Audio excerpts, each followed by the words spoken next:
सभी को good morning, हार्दिक अभिनंदन। आज हम क्लास 10 मैथ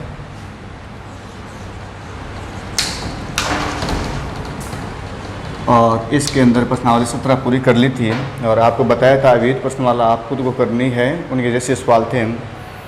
आज में नेक्स्ट प्रश्नावली है चैप्टर यूनिट 18 और ये परीक्षा दृष्टि से जो अंक है इसके 4 अंक की परीक्षाएं पूछी जाती हैं और ये इनका नाम है प्रायिकता। प्रायिकता आप लोगों ने कक्षा 8 में कुछ अंश पढ़े थे, आपने 9th क्लास में ली थी। पहले ये देखना है प्रायिकता क्या है।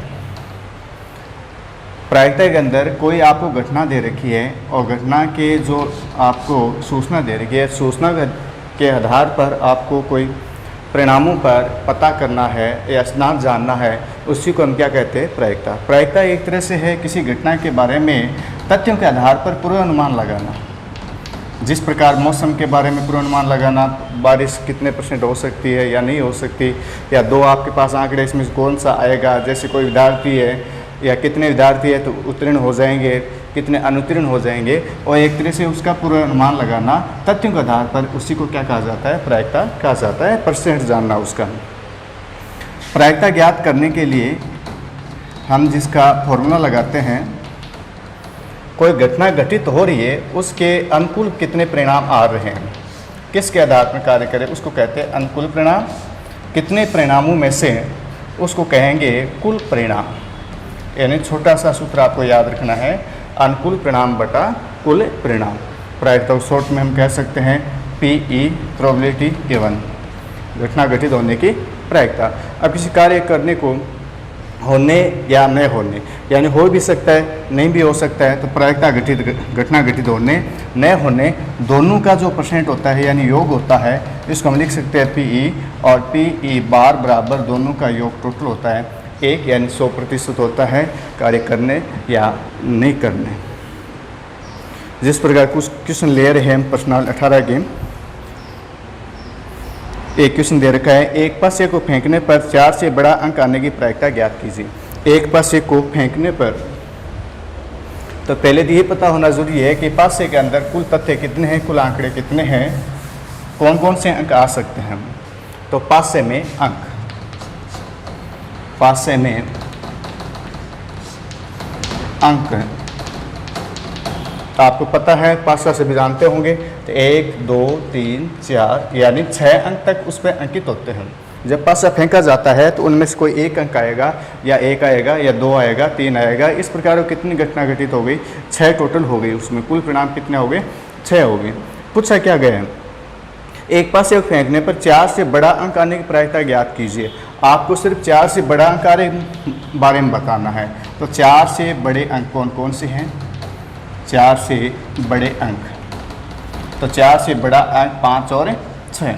जब पासा फेंकेंगे 4 से बड़ा अंक की ज्ञात करें तो यह 5 आएगा या फिर क्या आएगा, 6 आएगा। तो उनके 4 से बड़े अंक आने अनुकूल परिणाम कितने हो गए, 5 और 6, यानी 2 बार हो गए। तो हम लिख सकते हैं अनुकूल परिणाम, अनुकूल परिणाम 5 और 6, यानी टोटल कितने हो गए, यानी अनुकूल परिणाम 2 हो गए, और कुल जो प्रयोग कर रहे हैं पास से कुल अंक 6 हो गए। अतः जो हम प्रायिकता हो जाएगी, प्रायिकता PE बराबर, सूत्र लगा दो इसका, अनुकूल परिणाम बटा कुल परिणाम। अब अनुकूल परिणाम 2 हो गए तो 2 बटा कुल पासे के अंक 6 हो गए, तो 2 बटा 6।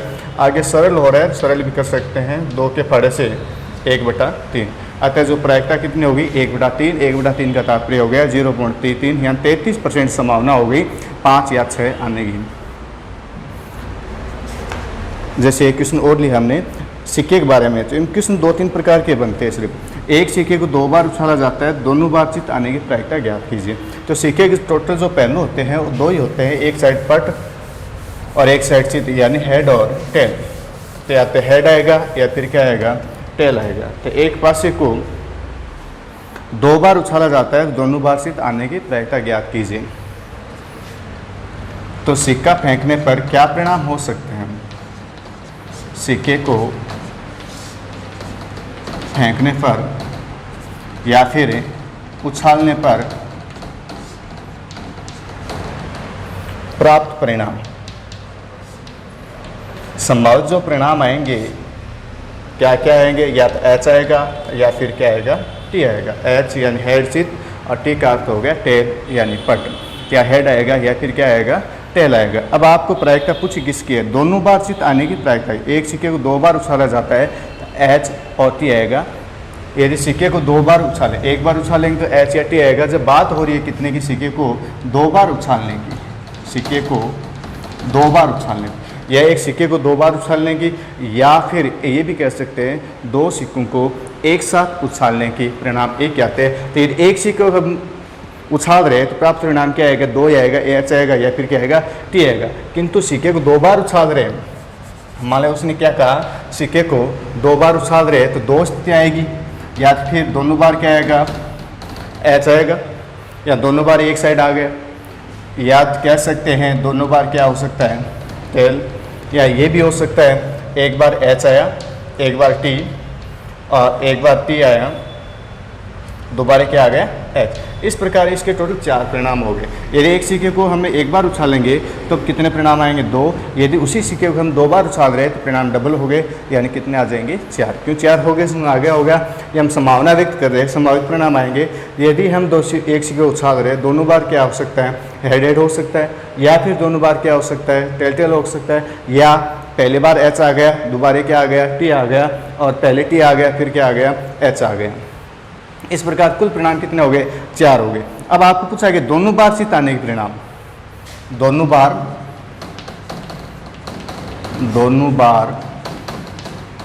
चित आने के परिणाम। तो दोनों बार चित आ रहे हैं तो कितनी बार आ रहा है? एक बार आ रहा है, तो लिख सकते हैं इसके अंदर एच और एच। तो कितने परिणाम हो गए? एक परिणाम हो गया। तो अब प्रायिकता ज्ञात कर देंगे। तो प्रायिकता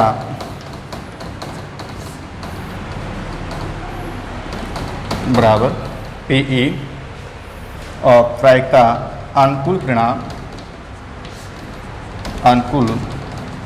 परिणाम बटा कुल परिणाम।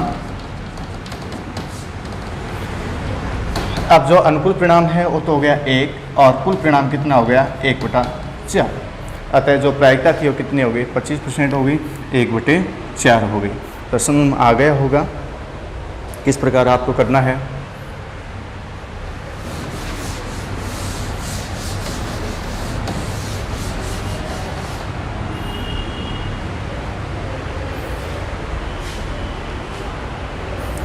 एक क्वेश्चन और ले रहे हैं हम अलग से। सभी जो इम्पोर्टेंट क्वेश्चन है, सबसे सरल प्रश्नावली है, और 4 अंक जस्ट से मिल जाएंगे यदि आप इनको सही तरीके से समझ के निकालोगे। तीसरा दे रखा है 1 से 17 तक प्राकृत संख्याओं में से एक संख्या का यादृच्छिक चयन किया जाता है। ये यादृच्छिक चयन का अर्थ है आंकड़े आपको पहले से दे रखे हैं या स्थित है, और उनमें से आपको छंटनी करनी है। आपको ज्ञात क्या करना है? प्रायिकता ज्ञात कीजिए कि वह एक अभाज्य संख्या है। आपको अभाज्य संख्या ज्ञात करनी है। टोटल जो संख्या दे रखी है 1 से 17 तक प्राकृत संख्या। प्राकृत संख्या के बारे में आपको बताया था n के रूप में व्यक्त कर सकते हैं, 1 2 3 4 5 6। तो टोटल जो प्राकृत संख्या है कितनी दे रखी है? 1 से 17 दे रखी है। तो प्राकृत संख्या 1 से 17 ये आपको दे रखा है। इसके मध्य आपको अभाज्य संख्या लेनी है। अभाज्य संख्या कितनी है? अभाज्य संख्या, अभाज्य संख्या, अभाज्य संख्या के बारे में शुरुआत में आपको बताया था। किसे कहते हैं अभाज्य संख्या? ऐसी संख्या है जो अपने अतिरिक्त या स्वयं के अतिरिक्त किसी का भी गुणनखंड नहीं हो या किसी का भाग नहीं जाता हो। अभाज्य संख्या जिसको हम तोड़ नहीं सके न्यूनतम से। अभाज्य संख्या 1 से 17 क्या क्या हो सकता? देखो, एक कभी अभाज्य संख्या नहीं होती, न अभाज्य संख्या होती। अभाज्य संख्या हमेशा 2 से स्टार्ट होती है। 2 एक ऐसी संख्या है तो अपने फाड़े मारती है, दूसरे किसी का गुणनखंड नहीं है। इसी प्रकार 3 5, जो अभाज्य संख्या है 7, और 7 के बाद 11, 13 और 17 तक लेनी है टोटल आपको। तो टोटल जो परिणाम आ रहे हैं अभाज्य परिणाम के वो कितने हो गए? 1 2 3 4 5 6 7, यहाँ टोटल कितने हो गए? 7 परिणाम हो गए। और 7 संख्या में से कोई भी है अभाज्य संख्या आ सकती है, 2 भी आ सकता है, 3 भी आ सकता है, 5 भी आ सकता है, 7 11 13 17 7 में से, और कितनी संख्याओं में से? टोटल 17 संख्याओं में से। इनका क्या संभावना है, क्या कितना परसेंट है इसका, तो इसकी प्रायिकता ज्ञात करेंगे। प्रायिकता बराबर अनुकूल परिणाम, इसके पक्ष में कितने परिणाम हैं अभाज्य संख्या के? टोटल कितने परिणाम हैं? कुल परिणाम। अनुकूल परिणाम टोटल आपको अभाज्य संख्या के बारे में स्थिति दे रखी है, 7 संख्या दे रखी है, तो लिख देंगे अनुकूल परिणाम 7। टोटल संख्या 1 से 17 तक, या टोटल कितनी हो गई? 17 हो गई, तो 7/17 समझ में आ गया होगा प्रायिकता क्या है। थोड़ा गहराई से समझना है इसको।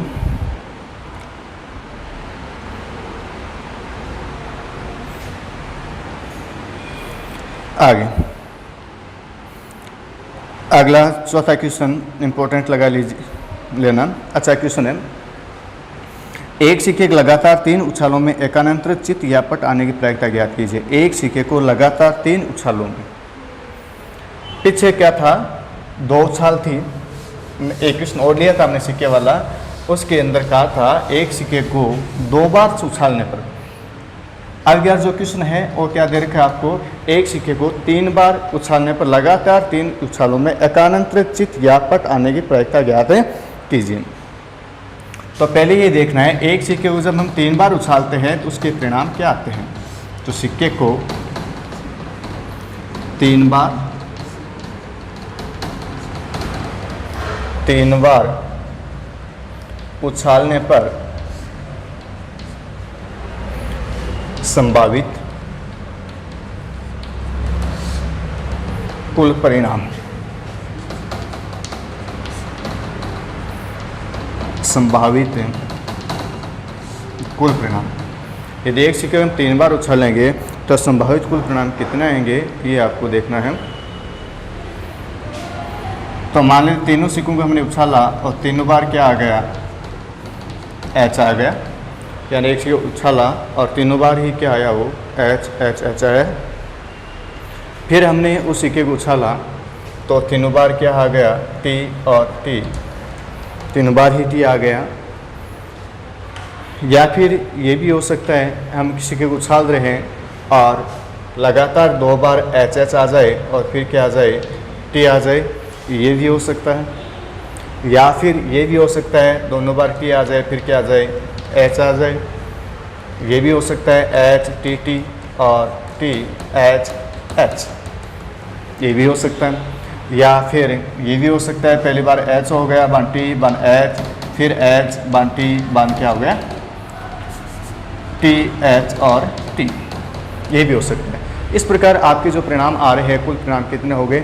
8 हो गए, यानी जो कुल परिणाम आ रहे हैं संभावित परिणाम वो 8 हो गए। ध्यान से देखना है इसको।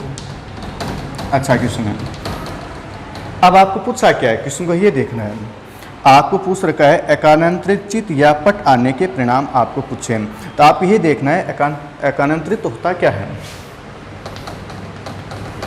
एकानंतरित पट या चित्त आने की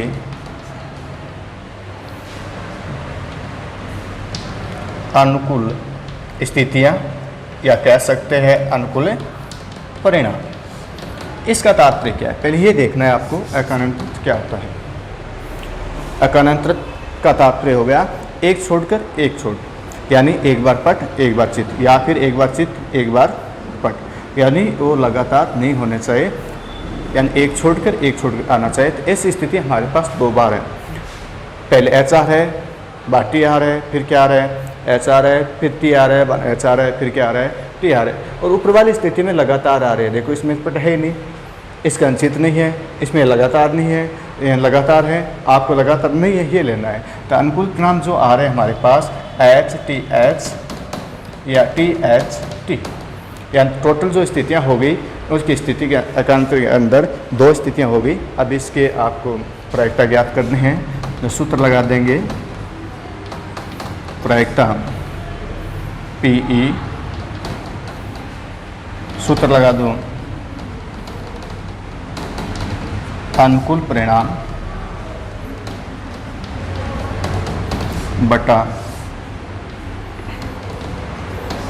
कुल परिणाम। अब जो अनुकूल परिणाम है वो कितने दे रखे आपको, 2 दे रखे हैं, तो 2/8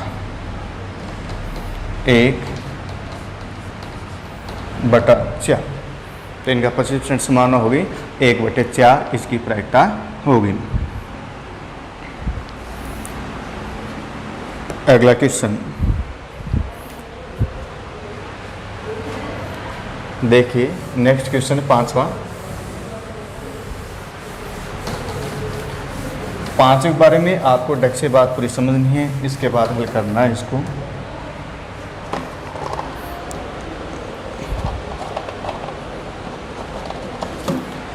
पाँचवा दे रखे एक लीप वर्ष में केवल बाउंड्री वार आने की प्रायिकता ज्ञात कीजिए। पहले सवाल के अंदर आपको लीप और लीप वर्ष के बारे में जानना पड़ेगा, क्या लीप वर्ष कौन सा होता है और लीप वर्ष कौन सा होता है, यानी सामान्य वर्ष कौन सा होगा, ये आपको देखना है। तो लीप और पहले मैं थोड़े बता रहा हूँ 5 सवाल के अंदर आपको पहले इन दोनों वर्डों के बारे में जानना है कि किस इसके रिलेटेड पूछा जा सकता है। लीप वर्ष क्या है और लीप वर्ष क्या है। तो लीप वर्ष और लीप वर्ष,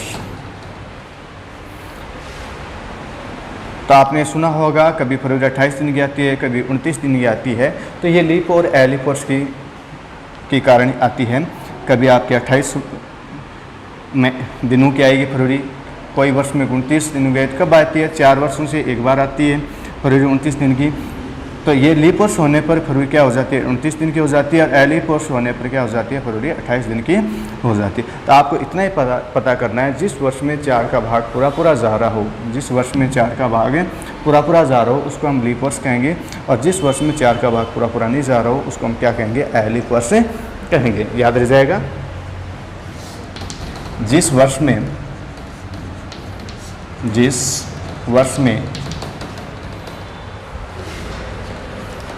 4 का भाग पूरा जाता हो, यानी पूरी विभाजित हो, और जिस वर्ष में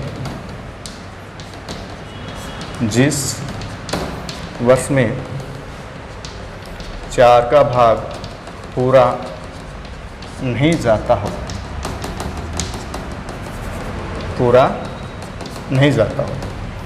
उसको हम लीप वर्ष और लीप वर्ष कहते हैं। याद रह जाएगा। जैसे अब 2020 चल रही है, तो 2020 के अंदर आपका 4 का भाग पूरा जा रहा है, तो ये कौन सा वर्ष हो गया, लीप वर्ष हो गया। अब यह देखना है कौन से वर्ष में कितने दिन होते हैं। देखिए, लीप वर्ष के अंदर टोटल 366 दिन होते हैं। लीप वर्ष में दिनों की संख्या क्या कहलाती है, 366 दिन होगी। और लीप वर्ष के अंदर टोटल जो दिनों की संख्या है वो 365 दिन होते हैं। लीप वर्ष में दिनों की संख्या क्या होती है, 365 दिन होते हैं। अब ये देखना है लीप वर्ष के अंदर, लीप वर्ष के अंदर टोटल जो सप्ताह होते हैं 366 में भाग देंगे तो 52 सप्ताह, लीप वर्ष के अंदर 52 सप्ताह 2 दिन होंगे, 52 सप्ताह 2 दिन होंगे। और लीप वर्ष में दिनों की संख्या क्या होती है, 365 दिन होती है। अतः सप्ताह तो 52 आएंगे, किंतु आगे जो एक सप्ताह पूरा नहीं बनेगा तो एक दिन अगले सप्ताह में शामिल हो जाएगा। उसमें कितने होंगे, 52 सप्ताह 1 दिन होंगे। ये बातें समझ में आ गई, ध्यान रखना है लीप वर्ष और लीप वर्ष दोनों का। अब आपका क्वेश्चन क्या था, एक लीप वर्ष में केवल 52 रविवार आने की प्रायिकता ज्ञात कीजिए। आपको 52 रविवार कब आएंगे, आपको पता है लीप वर्ष के अंदर 52 सप्ताह 1 दिन होगा, तो आपको 52 रविवार की बात हो रही है। और सप्ताह के अंदर 7 दिन होते हैं और 7 दिन के अंदर हर वार एक बार आता है। सोमवार, मंगलवार, बुधवार, गुरुवार, शुक्रवार, शनिवार और रविवार, हर वार एक बार आता है। तो 52 रविवार और 52 सप्ताह पूरे हो गए हैं। यानी हमारी जो प्रायिकता थी वो 100% हो गई, क्योंकि पूरे साल के अंदर 52 सप्ताह है और 52 ही रविवार है। किंतु वर्ष पूरा नहीं हुआ और वर्ष के अंदर एक दिन शेष रह गया। तो आपको पता चल गया कि इस एक दिन के अंदर अब इस वर्ष के अंदर रविवार नहीं आएगा, इस वर्ष के अंदर या इस अगले सप्ताह के अंदर रविवार नहीं आएगा। तो रविवार आने के जो परिणाम बच के कितने, टोटल सप्ताह 7 होते हैं, एक दिन रविवार नहीं आएगा तो टोटल दिन कितने बच गए, 6 दिन बच गए। तो 6 दिनों के अंदर रविवार आ सकता है।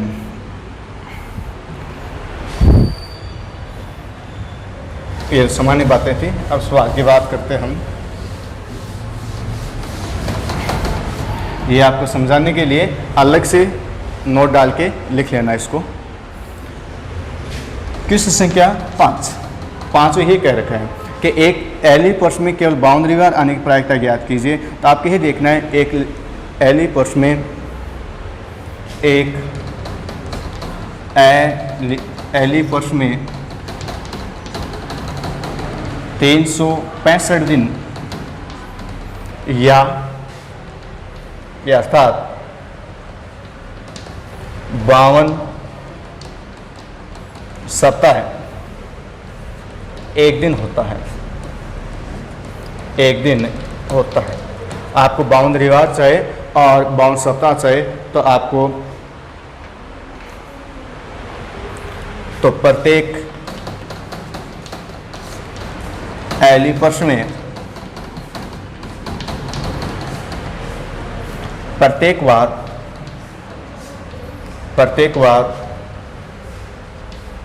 52 बार आता है, प्रत्येक बार 52 बार आता है। अतः एली पर्स में आपको रविवार की बात हो रही है तो 52 रविवार आएंगे। ये जरूरी नहीं है रविवार के बारे में पूछे, सोमवार, मंगलवार, बुधवार किसी के बारे में पूछ सकते हैं। तरीका एक ही होगा, सिर्फ जैसे रविवार वाली बात कर रहे हैं ऐसे सोमवार की तरह सोमवार का नाम आ जाए, सोमवार क्यों ना आ जाए, ऐसे सोमवार के लिए होगा। क्यों आपको मैंने ऊपर बात लिख दी है, प्रत्येक एली पर्स में प्रत्येक बार 52 बार आता है। अतः रविवार भी कितने आएंगे, 52 आएंगे। आपको 52 रविवार के बारे में पूछा है। अब आपके पास क्या बच गया, अब सप्ताह के शेष एक दिन बच गया, तो शेष एक दिन बच गया तो कुल 7 दिन आने की संभावना पड़ेगी आपको।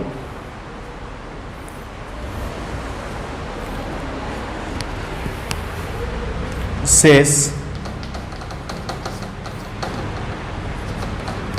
एक दिन, तो सप्ताह का क्या बच गया, एक दिन बच गया। और एक दिन के अंदर आपको सप्ताह कितने बचेंगे, 7 वार बच जाएंगे और 7 वारों में से कोई भी वार आपको आ सकता है। शेष एक दिन में 7 वार आने की संभावना है। सुन रहा, 7 वार आने की संभावना क्यों है, क्यों प्रत्येक जो आपको दे रखा है कि प्रत्येक सप्ताह के अंदर 52 सप्ताह होते हैं, तो प्रत्येक बार भी कितनी बार आएगा, 52 रविवार आएगा। यानी हर बार 52 बार आ जाएगा। अब दिन बचा एक दिन के अंदर कोई भी वार आ सकता है। यानी 7 वार दे रखे तो 7 वार में से कोई भी वार आ सकता है। सोमवार, मंगलवार, बुधवार, रविवार तक कोई भी आ सकता है। अब आपको पूछा क्या गया है, अब जो आपके पास 52 रविवार पूछा है, रविवार की बात क्या हो रही है, 52 रविवार पूछा है तो 52 रविवार नहीं आने चाहिए, और वार आ सकते हैं। कि एक वर्ष के अंदर 52 रविवार पूछा है तो 52 रविवार नहीं आने चाहिए। यानी कितने वार आ सकते हैं, 6 वार आ सकते हैं। तो अनुकूल स्थितियाँ कितनी हो गई, अनुकूल स्थितियाँ तो अनुकूल स्थितियाँ का तात्पर्य क्या हो गया, रविवार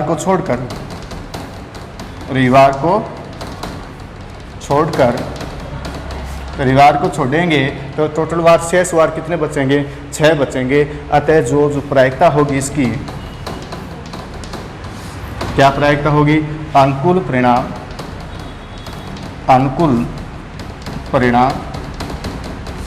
बटे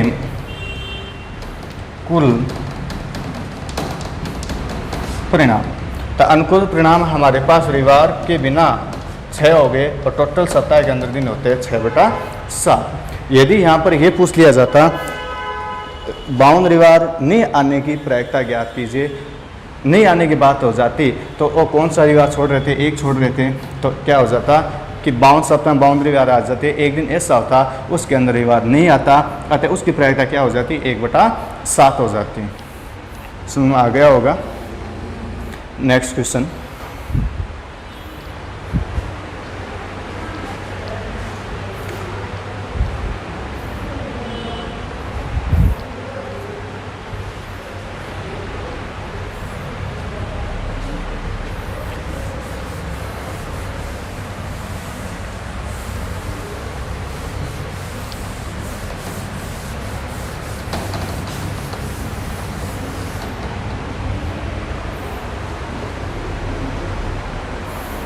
नेक्स्ट क्वेश्चन दे रखा है यदि PA 0.65 है, यदि PA 0.65 है तो A नई की प्रायिकता क्या है।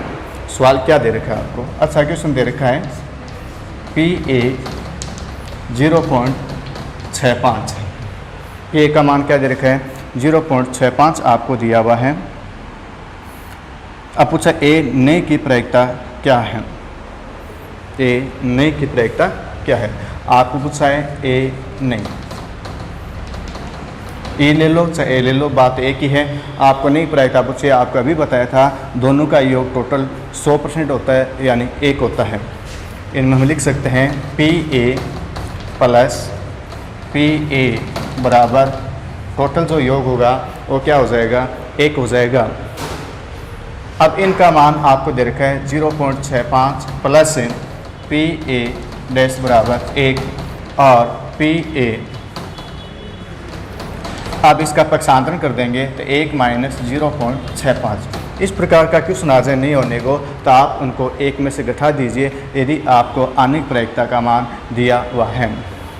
तो 1 में से 0.65 कैसे घटाओगे, देखो 1.00 कर लो इसको और 0.65 और 5 और 9 में 6 3 तो 0.365 हो गया और P डैश बराबर इसका जो मान आएगा तो क्या आ जाएगा 0.35। ये इसके आंसर हो गए। इसी प्रकार हमने प्रश्न 18 के 6 क्वेश्चन कर लिए हैं, टोटल इसके 10-11 क्वेश्चन हैं। एक और ले लेते हैं, साथ में पेन कॉपी रखिए, साथ में उतारते रहें। 7वां दे रखा है अगला क्वेश्चन, 2 सिक्कों को एक बार उछालने पर अधिक से अधिक 1 पट आने की प्रायिकता ज्ञात कीजिए। अच्छा है, इंपॉर्टेंट लगा लीजिए, क्वेश्चन परीक्षा में संभावना बन सकती है इसकी।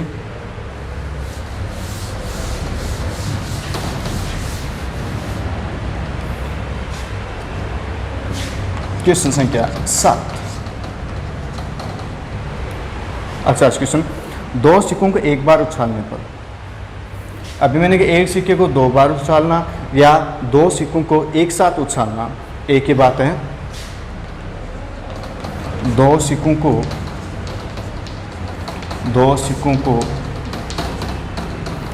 एक बार उछालने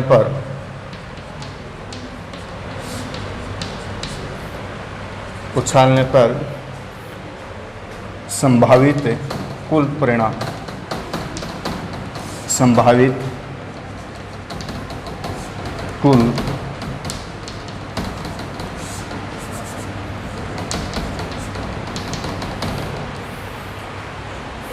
दो सिक्कों को एक बार उछालने पर संभावित जो कुल परिणाम दे रखे हैं,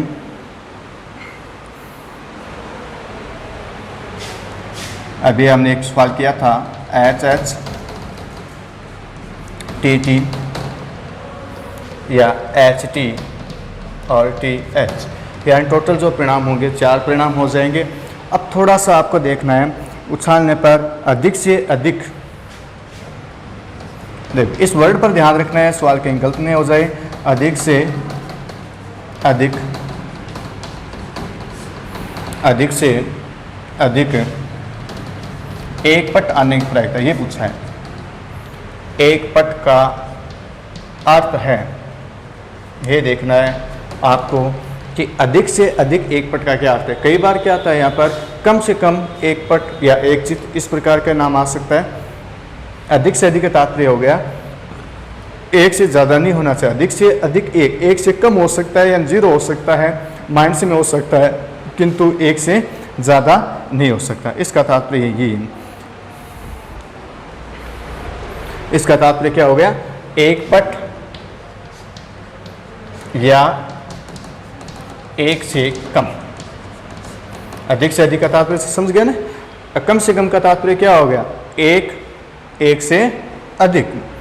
तो आपको एक है, एक से कम है, या जिसमें पट नहीं है, तो अनुकूल स्थितियां कितनी हो गई, अधिक से अधिक के अनुकूल परिणाम कौन से हो गए। तो देखो पट कौन से में है, इसमें पट एक बार आ रहा है, HT ऊपर वाले एक बार आ रहा है, किंतु उसमें क्या कहा, एक से कम। एक से कम क्या होगा, 0 होगा। 0 होगा तो कौन सा काम में लेंगे हम, HH वाला लेंगे, HH वाला लेंगे कि HH के अंदर क्या हो गया, 0 हो गया, और इनके अंदर 2 बार हो गया, एक से ज़्यादा ले नहीं सकते। कि अधिक से तात्पर्य क्या हो गया, एक से आपको क्या लेना है, कम लेना है। सूत्र लगाओ, प्रायिकता P बराबर अनुकूल परिणाम, अनुकूल परिणाम बटा कुल परिणाम। तो अनुकूल परिणाम कितने हो गए, टोटल 3 हो गए, तो 3 और 1 2 3 4, कुल कितने हो गए, 3/4। अतः जो प्रायिकता क्या आ गई, 3/4 आ गई। और एक बार फिर बताता हूँ, प्रश्नावली सत्र के विविध प्रश्नमाला सभी को कॉपी में करनी है। नहीं आए तो मेरे को बता देना कौन सा क्वेश्चन बताना है, तो दोबारा बता देंगे। लगभग उनके जैसी है प्रश्नावली सत्र के 18 चल रही, इंपॉर्टेंट प्रश्नावली एकदम, और इसकी एक क्लास और बनेगी, इतने में पूरी हो जाएगी। सबसे छोटी प्रश्नावली है, अंक ज़्यादा है उसके, इसलिए अच्छी तरीके से दोबारा से आपको हल करना है। धन्यवाद सभी को।